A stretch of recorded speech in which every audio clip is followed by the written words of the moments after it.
बड़ी खबर जम्मू से आ रही है। जम्मू में आर्मी बेस पर फायरिंग हुई। कल सुंजावा मिलिट्री बेस पर ये फायरिंग हुई। बेस के बाहर से ही फायरिंग की गई। आतंकियों के फायरिंग में एक जवान शहीद हुए हैं। सुंजावा बेस के इलाके में सर्च ऑपरेशन लगातार चलाया जा रहा है और ये सर्च ऑपरेशन अब काफी तेज हो चुका है। सुबह सवेरे सुंजावा आर्मी बेस पर आतंकवादियों ने घात लगाकर हमला किया। बेस के पास तैनात एक जवान गोलीबारी में घायल हुए पहले, उसके बाद उन्हें मृत घोषित कर दिया गया। सेना ने इलाके को पूरी तरह से घेर लिया है और यहां पर इलाके को घेर कर सर्च ऑपरेशन चलाया जा रहा है। आसपास के जो इलाके हैं उनमें भी सर्च ऑपरेशन चलाया जा रहा है।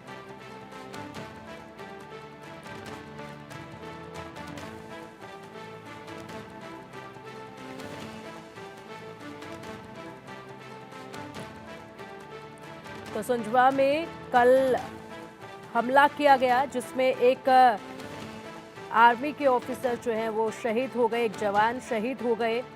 सुंजवा आर्मी बेस पर आतंकवादियों ने घात लगाकर हमला किया। बेस पर तैनात एक जवान गोलीबारी में घायल हुए, जिनको बाद में मृत घोषित कर दिया गया। जम्मू कश्मीर में आतंकियों की नापाक हलचल रुक नहीं रही है। एक बार फिर आतंकियों ने कायराना हमला किया है। दरअसल जम्मू रीजन के सुंजवा आर्मी बेस पर आतंकवादियों के हमले की खबर सामने आई और यहां पर इलाके में अफरा तफरी मच गई। बताया जा रहा है कि आतंकियों ने घात लगाकर अचानक बेस के बाहर से ताबड़तोड़ गोलीबारी की।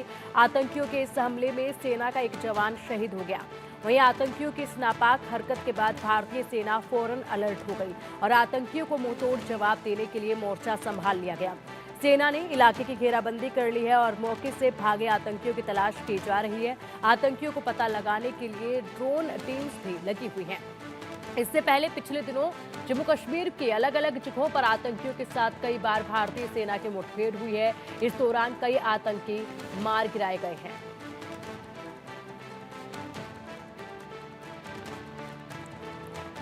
तो सुंजवा आर्मी बेस पर आतंकवादियों ने घात लगाकर हमला किया है, जिसके आसपास के इलाकों में भी सर्च ऑपरेशन लगातार जारी है और ये सर्च ऑपरेशन अब काफी तेज हो चुका है क्योंकि देखिए यहाँ पर दहशत का माहौल बनाने की पूरी कोशिश जो है आतंकवादियों की लगातार जारी है और एक के बाद एक जिस तरीके से वो अपनी हरकतों को अंजाम दे रहे हैं, उनको ध्वस्त भी सेना के तमाम जो फोर्स वहाँ पर तैनात है, जो जवान वहाँ पर तैनात है, वो एक के बाद एक इनके इन इरादों को ध्वस्त करती जा रही है और हर इनकी हरकत को वहीं पर मुंह तोड़ जवाब दिया जाता है जैसे ही ये अपनी हरकत को अंजाम देना शुरू करते हैं। जम्मू कश्मीर के सुंजवा आर्मी बेस के पास फायरिंग की खबर आई और ये बताया गया कि आर्मी बेस स्टेशन में आतंकवादियों द्वारा बेस के बाहर से गोलीबारी की गई, जिसमें एक सेना का जवान जो है वो शहीद हो गए। अपराधियों का पता लगाने के लिए तलाशी अभियान अभी जारी है। सेना ने इलाके की घेराबंदी की हुई है। अधिक अपडेट के लिए हमारे सहयोगी अजय हमारे साथ जुड़ गए हैं। अजय, फिलहाल क्या कुछ अपडेट है सर्च ऑपरेशन को लेकर, जिस तरीके से कल बेस के बाहर से फायरिंग की गई थी उसके बाद से? देखिए, कल फायरिंग हुई और उसमें सेना के एक जवान की शहादत हुई।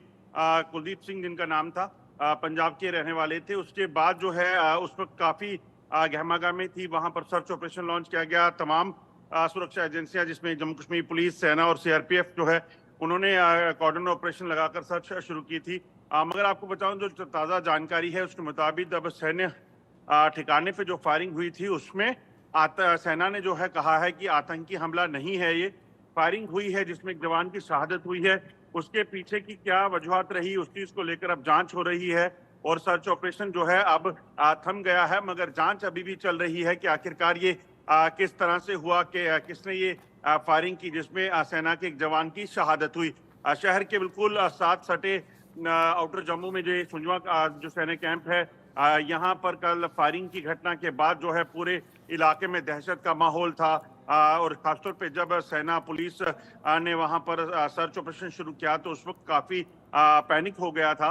और मगर देर शाम जो है सेना की तरफ से इस चीज का एक क्लैरिफिकेशन निकाला गया कि ये एक आतंकी हमला नहीं है बल्कि फायरिंग इंसिडेंट है जिसमें एक सेना के जवान जो है वो जख्मी हो गए थे, उन्हें अस्पताल पहुंचाया गया मगर तब तक देर हो चुकी थी और उनकी जान इसमें चली गई है। वो उनकी जान चली गई है जिसके बाद जो है ये सारा सिलसिला जो है शुरू हुआ था। अब इस चीज को लेकर जांच हो रही है। जम्मू कश्मीर पुलिस भी इस चीज को लेकर जांच कर रही है कि आखिरकार किस तरीके से ये फायरिंग हुई, किसने फायरिंग की और क्या जो है जिसमें सेना के एक जवान जख्मी हो गए। बिल्कुल अजय, बड़ा अपडेट है कि ये आतंकियों का हमला नहीं बताया जा रहा है और अब ऐसे में चिंता और भी बढ़ जाती है कि आतंकियों के द्वारा बेस पर ऐसा हमला नहीं किया गया तो हमला किस तरफ से ये किया गया है, जिसमें एक जवान भी शहीद हुए हैं। इसके अलावा इलाके में भी काफ़ी दहशत देखी गई। जिस तरीके से आप कल ग्राउंड जीरो से सीधा रिपोर्ट कर रहे थे, अभिभावक अपने बच्चों को स्कूल में लेने के लिए पहुंच जाते हैं, फायरिंग की आवाज़ लोगों को सुनाई देती है। फिलहाल कैसा माहौल उस पूरे इलाके में देखा जा रहा है? देखिए, अभी भी आम लोगों में इस चीज को लेकर, कल के इंसिडेंट को लेकर जो है चीजें साफ नहीं थी, मगर कल शाम को जब वहां पे सर्च ऑपरेशन को खत्म किया गया, सेना और पुलिस जहां वहां पे जो थी उनको विड्रॉ किया गया वहां पे, क्योंकि जो सेना का कैंप है उसके बाहर जो है एक पूरा रिहायशी इलाका है और डोर टू डोर सर्चिज जो है वो शुरू हो गई थी। पूरे इलाके में लोगों की मूवमेंट को बंद कर दिया गया था। तो वो कहीं ना कहीं उस वक्त के लिए काफी पैनिक था और लोग क्योंकि ये जो सुंजवा सैन्य ठिकाना है इसके भीतर भी दो स्कूल हैं और उन स्कूलों में पढ़ रहे बच्चों के अभिभावक जो हैं वो इस चीज को लेकर परेशान थे कि आखिरकार अगर वहां पर आतंकी हैं तो यकीनन उनके लिए एक बड़ा परेशानी का सबब था, क्योंकि बच्चे अभी स्कूल में ही थे। तो इस चीज के लिए काफी परेशानियां उस वक्त थी, मगर जब ये चीजें हुई उसके बाद जो है शाम को देर शाम जो है क्लैरिफिकेशन आई, उसके बाद जो है उस ऑपरेशन को खत्म किया गया। मगर यकीनन एक जांच का विषय कि फायरिंग कैसे हुई, क्या वो सुसाइड जवान ने किया है जिसके बाद फायरिंग की आवाज सुन के वहां पे दहशत हुई, या फिर कई आपसी रंजिश के चलते कुछ ऐसा हुआ। तो ये तमाम चीजें जो हैं आप जांच का विषय हैं। हालांकि जम्मू कश्मीर में हम जानते हैं कि पिछले कुछ समय से लगातार आतंकी गतिविधियां तेज हुई हैं। आतंकी इनपुट जो है वो लगातार मिल रहे हैं कि वो सैन्य ठिकानों को निशाना बना सकते हैं और चुनावों के दौर में अगर इस चीज का वाकया फायरिंग इंसिडेंट सेना के कैंप के पास होता है तो यकीनन पहली जो चीज नजर में आती है या पहली जो प्रतिक्रिया आती है उसमें यही कहा देखा जाता है कि शायद ये आतंकी हमला हो सकता है। और सैन्य ठिकाने सुंजवा की अगर बात करें तो यहाँ पर पहले भी 2-3 बार जो है आतंकी हमला हो चुका है, जिसमें सेना के जवानों की शहादत भी हुई है और आतंकियों को मार भी गिराया गया है। तो ऐसे में इस चीज को लेकर कहीं ना कहीं जब ये फायरिंग हुई तो सबको ऐसा ही उस वक्त लगा और पुलिस ने भी उस वक्त यही कहा कि फायरिंग इंसिडेंट हुआ है, एक जवान जख्मी हुए हैं। और सूत्र जो बता रहे थे उस वक्त यही लग रहा था, क्योंकि जिस तरह की ऑपरेशनल कार्रवाई वहां पे चल रही थी कि ये एक आतंकी हमला ही है। और क्यों इस तरह की वजह ये भी थी कि डोडा में हमने देखा कि कैसे सेना के काफिले पर हमला हुआ, सेना के पार्टी पर हमला हुआ, इसी तरह से कठुआ में, रजौरी में, पुंछ में ये हमले जो है पिछले कुछ समय में हुए थे। तो ऐसे में सबकी जो नजर में था वो यही था, मगर बाद में सेना ने देर रात जो है इस चीज में सफाई दी है और कहा है कि अब इसमें जांच कर रहे हैं कि आखिरकार ये फायरिंग किसने की है, कैसे हुई है और सेना के जवान की मौत जो है वो कैसे हुई। बिल्कुल। और अजय, जिस तरीके से अभी इसमें जांच जो है वो की जा रही है, अगर बात की जाए तो इस पूरे इलाके के आसपास का जो इलाका है वो कैसा है? वहां पर अब सुरक्षा बलों द्वारा क्या कुछ अभियान चलाया जा रहा है? किस तरीके की घेराबंदी वहां पर देखी जा रही है?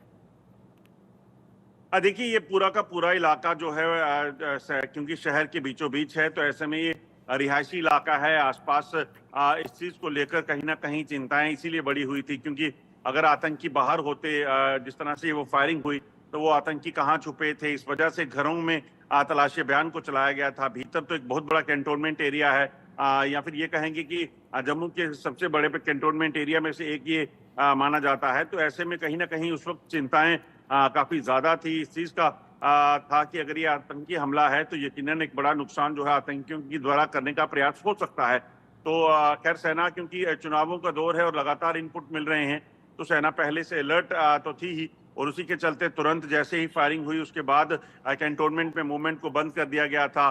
तलाशी जो है वो चप्पे चप्पे पर शुरू हो गई थी। सेना के कैंप के अंदर बाहर हर जगह पर सुरक्षा बलों की मौजूदगी जो है उसको सुनिश्चित किया गया था और तलाशी अभियान चलाए जा रहे थे। तो कहीं ना कहीं एक बेहतर ऑपरेशन जो है वो चलाया गया। मगर ये है कि अच्छी चीज की इसमें ये सैन्य ठिकाने पर आतंकी हमला नहीं है। इस चीज ने थोड़ी राहत जो है वो जरूर लोगों को दी होगी। बिल्कुल अजय, अगर वही बात की जाए तो अभी हाल ही के दिनों में 31 अगस्त के दिन गुरेज सेक्टर के नियंत्रण रेखा एलओसी के पास भी घुसपैठ की कोशिश की गई थी। उस वक्त भी कुछ ऐसी गतिविधियों के बारे में जानकारी मिली थी, जिसके बाद वहां पर भी सर्च ऑपरेशन काफी तेज हो गया था। लगातार एक के बाद एक, जैसे जैसे विधानसभा चुनाव नजदीक आते जा रहे हैं वैसे वैसे इस तरीके की घटनाएं भी लगातार हो रही हैं और इसी बीच इस तरीके की फायरिंग होना, जिस पर अभी जांच चल रही है। आतंकियों द्वारा ये फायरिंग जो है बताई नहीं जा रही है। काफी कुछ ऐसी हरकतें अब एक के बाद एक तेजी के साथ बढ़ती जा रही हैं अजय, जिसका विधानसभा चुनाव पर प्रभाव कहीं ना कहीं पड़ सकता है। लोगों के अंदर दहशत बनाने का जो एकदम इरादा रखे हुए आतंकवादी, उसको एक एक करके वो अंजाम देने की कोशिश कर रहे हैं। हालांकि यहाँ पर सेना बल जो है पूरी मुस्तैदी के साथ तैनात है। जैसे ही वो जरा सी कोई अपनी हरकत को अंजाम देने की कोशिश करते हैं, उसे वहीं तुरंत ध्वस्त भी कर दिया जाता है। देखिए, आपने सही कहा। जिस तरीके से अगर आप देखें तो लगातार कोशिशें जो पाकिस्तान की तरफ से हो रही हैं, सबसे पहले राजौरी पुंछ में आतंकी हमलों को तेज करना, उसके बाद हमने देखा कि कैसे डोडा डिस्ट्रिक्ट में आतंकी हमले हुए, उसके बाद हमने कठुआ में आतंकी हमले देखे, और इसी तरह से रियासी पर यात्री बस पर हमला होना। तो ये तमाम चीजें बताती हैं कि जो आतंकी हैं वो पूरे तरीके से बौखलाए हुए हैं। दरअसल वो नहीं चाहते कि जम्मू कश्मीर में किसी भी तरीके से शांति हो। हमने देखा है कि पार्लियामेंट से जो पीसफुल हुए, किसी भी तरीके से शांतिपूर्वक चुनाव हो, और यही वजह है कि शायद पाकिस्तान की तरफ से इस तरह के इरादों से जो है आतंकियों को यहाँ भेजा जा रहा है।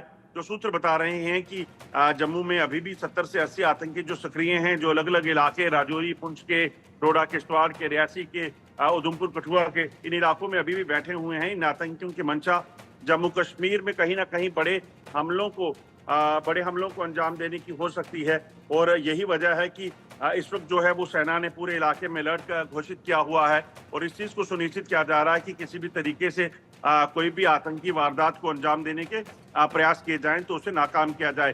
जो आतंकी हैं वो लगातार जंगलों में डेरा डाले हुए हैं। राजौरी में अभी भी तलाशी अभियान जारी है। वहां पर एक मुठभेड़ हुई थी जिसमें 2 आतंकी वहां पर घेरे गए थे जंगल में, मगर आतंकी जो हैं वो देर रात का अंधेरा का फायदा उठाकर वहां जंगल के भीतर चले गए। वहां अभी भी तलाशी अभियान जारी है। इसी तरह से डोडा किश्तवाड़ के इलाकों में भी कई जगह पर तलाशी अभियान चलाए जा रहे हैं, और कोशिश ये की जा रही है कि आतंकी जो जंगलों में है उनका सफाया हो। इन्हीं आतंकी जो जंगलों में बैठे हुए हैं, इन्हीं से निपटने के लिए सुरक्षा बलों की तरफ से खास जो है वो ऑपरेशन चलाए जा रहे हैं, जिसमें एंटी टेरर यूनिट्स का गठन भी किया गया है। विलेज डिफेंस जो गार्ड्स हैं उनको भी अब ऑटोमेटिक वेपन देकर उनके जो गांव हैं उनमें तैनात किया गया है। और इसके पीछे का मकसद बड़ा साफ है कि किसी भी तरीके से जो शांतिपूर्ण बनी हुई है जम्मू कश्मीर में, उसे भंग करने के लिए जो पाकिस्तान की चाल है आतंकियों के जरिए जहां हमले करवाने की, उसे नाकाम किया जा सके। आपको बता दूं कि हजारों की संख्या में जो विलेज डिफेंस गार्ड है उनको अब ऑटोमेटिक वेपन जो है वो देकर इलाकों में अपने गांव की सुरक्षा को सुनिश्चित करने का जो है वो सरकार ने फैसला किया था। पहले भी कई ऐसे वाकया हैं जिसमें विलेज डिफेंस गार्ड जो हैं उनको ट्रेनिंग देकर जब उनको अपने गांव में वेपन दिए गए थे तो उसके बाद उन्होंने कई आतंकियों को मार गिराया था। तो ऐसे में ये एक बड़ा फैसला है सरकार का, और वहीं सेना और पुलिस जो है वो अपने जो फर्ज है उसके खातिर लगातार जम्मू कश्मीर के अलग अलग इलाकों में एंटी टेरर ऑपरेशन चलाकर आतंकियों के सफाई में जुटी ही है। ठीक है, बिल्कुल अजय। इसी के साथ अगर बात की जाए तो देखिए, आर्मी बेस के पास फिलहाल फायरिंग हुई है, जिससे लोगों में दहशत भी देखी गई। अभी तक जो फायरिंग हो रही थी वो थोड़ा रिहायशी इलाकों से दूर दराज हो रही थी, लेकिन अब जो फायरिंग हुई है, हालांकि उसकी अभी पुष्टि नहीं हुई है कि कहां से वो फायरिंग की गई है, लेकिन जो फायरिंग हुई है तो ऐसे में लोगों में कल दहशत देखी गई है।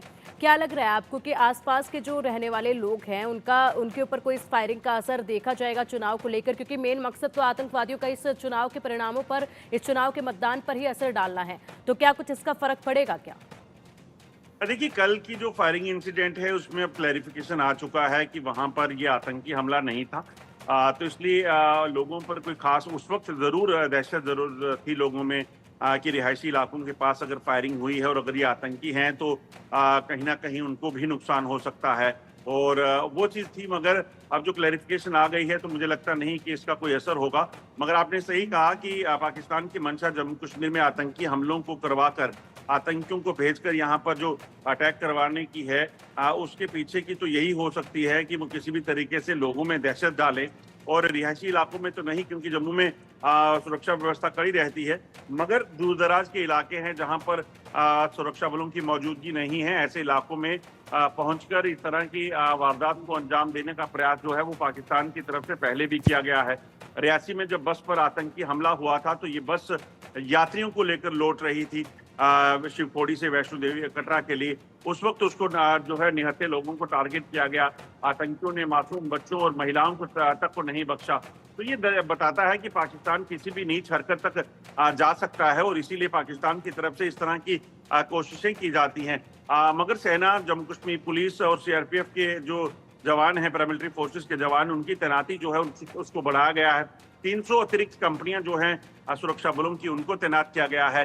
जो एंटी टेरर ऑपरेशन में जुटे जवान हैं, उनके ऑपरेशन जो है वो लगातार जारी हैं। जो इलेक्शन ड्यूटी पे जवान तैनात किए गए हैं, उनका जो मकसद रहेगा, उनकी जो ड्यूटी रहेगी, वो इलेक्शन प्रोसेस को सुचारू रूप से चलाना, जबकि जो सुरक्षा बलों के जवान